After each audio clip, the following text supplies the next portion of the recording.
నమస్కారం. ఈ వీడియో గనక కాస్త టైం కేటాయించి చివరి వరకు చూస్తే మీకు భయం కలుగుతుంది.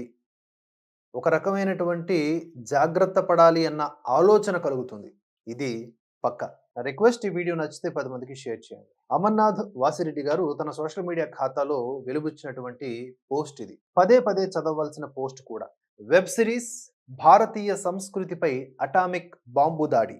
ఇది శీర్షిక. పాత సినిమాలు మంచిని గొప్పగా చూపేవి. ఎక్కువ సీన్లు మంచిని గొప్పగా చూపించడం కోసం కేటాయించేవారు.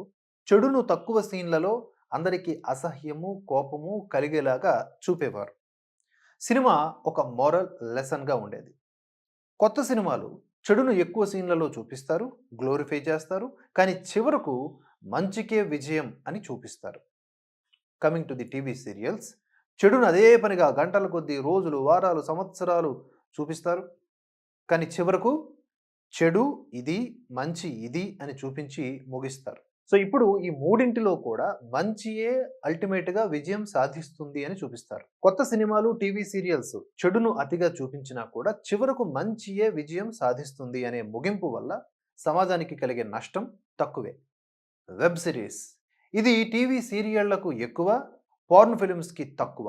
ఇంకా చెప్పాలంటే porn films, violent video games కంటే కూడా అనేక రెట్లు ఈ వెబ్ సిరీస్‌లు సమాజానికి కీడు చేస్తున్నాయి. తెలుగులో వెబ్ సిరీస్‌లు తక్కువ. హిందీ వాటిలా అంతగా హిట్ కాలేదు. కాబట్టి హిందీ రాని తెలుగు వారికి దీని గురించి అంతగా తెలీదు. పోర్న్ ఫిల్మ్స్‌లో ఫోకస్ అంతా కూడా దృశ్యాలపై ఉంటుంది. వీటిని చూసేది ఎక్కువగా పురుషులు. వెబ్ సీరియల్స్‌ని చూసేటటువంటి వారిలో మూడింట 2 వంతులు స్త్రీలే. 40 దాటిన స్త్రీలు టీవీ సీరియల్స్‌కు అడిక్ట్ అయ్యారు. హాస్టల్‌లో ఉన్న అమ్మాయిలు, 40 లోపు మహిళలు వెబ్ సీరీస్‌లకు అడిక్ట్ అవుతున్నారు. వెబ్ సీరీస్‌లో పోర్న్ ఫిల్మ్స్ లాగా పూర్తి స్థాయి నగ్న దృశ్యాలు ఉండవు. మోరల్ కరప్షన్, ప్రజల ఆలోచన విధానాన్ని మార్చి చెడగొట్టే దిశగా అధిక శాతం వెబ్ సీరీస్‌లు ఉంటూ ఉన్నాయి. అసలు మంచేంటి, చెడేంటి దీన్ని డిసైడ్ చేసేది ఎవరు సోదిగాకపోతే? యెస్, ఈ కోణం నుంచే వెబ్ సిరీస్ అనేది స్టార్ట్ అవుతుంది. దాని అటాక్ పాయింట్ అదే. వీటిల్లో రొటీన్ కథలు ఉండవు. ఇవే నవీన సమాజపు కొత్త పోకడలు అంటూ వివిధ సబ్జెక్ట్స్‌ను ప్రేక్షకుల ముందుకు తెస్తారు. హిందీలో బాగా హిట్ అయినటువంటి వెబ్ సిరీస్‌లలో తీసుకున్నటువంటి కొన్ని అంశాలు ఇప్పుడు చెప్తాను చూడండి. డ్రింకింగ్, స్మోకింగ్, డ్రగ్స్ తీసుకోవడం, ముఖ్యంగా అమ్మాయిలు వీటిని చాలా రొటీన్‌గా తీసుకుంటూ ఉండడం మనం చూస్తూ ఉంటాం. లవ్, వివాహపూర్వక లైంగిక సంబంధాలు, dating, casual sex, group sex. అలాగే లెస్బియన్‌తో సంబంధాలు, గే సెక్స్. వివాహేతర లైంగిక సంబంధాలు అంటే పెద్ద మహిళ బాబీ అంటారు. యువకులకు ఆకర్షితులు కావటం, వయస్సులో పెద్దవాడు యువతులకు గేలం వేయడం, ఇవన్నీ కూడా. వావి వరుసలో లేని sex, it means teacher, student, step father, step daughter, step mother, step son, brother, sister, ఇలా ఇవన్నీ కూడా మనం చూసుకుంటే పోర్న్ ఫిల్మ్స్‌లో ఎంతో కాలంగా ఉన్న సబ్జెక్ట్సే కదా అని ఎవరైనా అనొచ్చు. వెబ్ సిరీస్ చేస్తున్న చెడు, దానివల్ల కలిగే విధ్వంసం అపారం. ఎలాగో చూద్దాం చూడండి. వెబ్ సిరీస్ కంపెనీలకు సీఈఓలుగా ఐఐఎం లాంటి ఉన్నత విద్యా సంస్థల నుంచి పోస్ట్ గ్రాడ్యుయేషన్ చేసినటువంటి యువతుల్ని నియమిస్తున్నారు. వీరు తమ తెలివి మొత్తాన్ని ఉపయోగించి ఈ కాలం యువతను, ముఖ్యంగా యంగ్ లేడీస్‌ను ఆకట్టుకునేలాగా సీరియల్స్‌ను తీస్తున్నారు. ఇందులో సీన్స్ అంతకంటే మించి డైలాగులు బ్రెయిన్ వాష్ చేసేలాగా చాలా ప్రభావవంతంగా ఉంటున్నాయి. ఉదాహరణకు, నలుగురు అమ్మాయిలు ఒక చోట ఉంటారు. ఒక అమ్మాయి వోడ్కా తెస్తుంది. మిగతా వారిని తాగటానికి పిలుస్తుంది. వారు తప్పు కదా అంటారు. ఏది తప్పు? ఇది పురుషాధిక్య భావన. మహిళల్ని కట్టిపడేయడానికి పురుషుడు విధించిన రూల్. శతాబ్దాలుగా మహిళ దీన్ని భరిస్తూ వస్తోంది. ఇంత చదువుకున్నాం, ఇప్పటికైనా పురుషాధిక్యతను బ్రేక్ చేయలేమా అంటుంది. ఇక ఈ డైలాగులు మామూలు వారిని పూర్తిగా కన్విన్స్ చేసేస్తాయి. తాగడం తప్పు కాదు, అదొక ట్రెండ్ అనే భావన చూసేవారిలో ఆటోమేటిక్‌గా వస్తుంది. అటుపై సన్నివేశాల్లో సిగరెట్, మారిజునా. ఇక తప్పేముంది, అనుభవించడానికే కదా జీవితం. ఈ వయసులో కాకపోతే ఆంటీ అయ్యాక ఎంజాయ్ చేస్తావా అంటూ ప్రేరణ. అబ్బాయిల ప్రేమ మొత్తం కూడా ఎక్స్‌ప్లాయిటేషన్. నీ శరీరాన్ని దాచుకోవటానికే నీ వెంట పడతాడు. అసలు అమ్మాయి మనస్సును అర్థం చేసుకున్న అబ్బాయి ఎవరు అంటూ ఆ అమ్మాయి తన స్నేహితురాలికి భౌతికంగా దగ్గర కావటానికి ప్రయత్నిస్తుంది. తప్పు కదా అంటూ ఆ అమ్మాయి ఏడుస్తూ వెళ్ళిపోతుంది.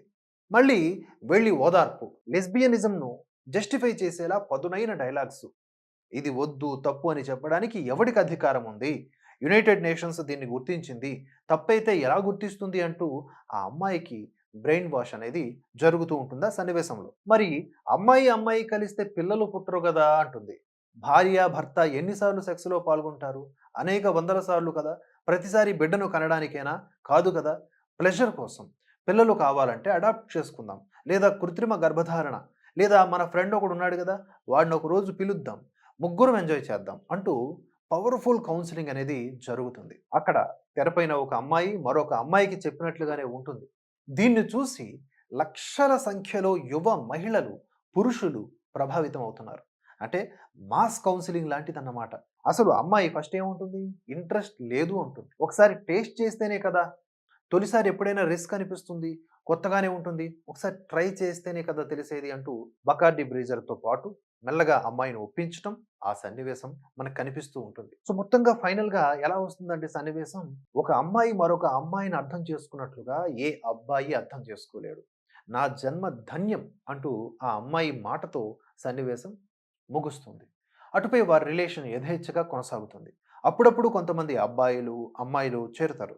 ఇవన్నీ కూడా చాలా సహజం. ఇట్స్ వెరీ న్యాచురల్ అన్నట్లుగా పూర్తి స్థాయిలో ఇలాంటి వాటిని జస్టిఫై చేస్తూ, అంతేకాదు గ్లోరిఫై చేస్తూ పదునైన మాటలు. ఇలాగే ఒక వివాహిత ఒక అబ్బాయికి ఆకర్షితురాలు కావటం, దాన్ని జస్టిఫై చేస్తూ డైలాగ్స్ ఉండటం కూడా జరుగుతుంది. ఇక తాగడం తప్పు, అమ్మాయి, అబ్బాయి సంబంధాలు, వివాహ పూర్వ, వివాహేతర సంబంధాలు తప్పు, ఇవన్నీ కూడా ఆర్గ్యూ చేసేటటువంటి కొన్ని సీన్స్ కూడా ఉంటాయి.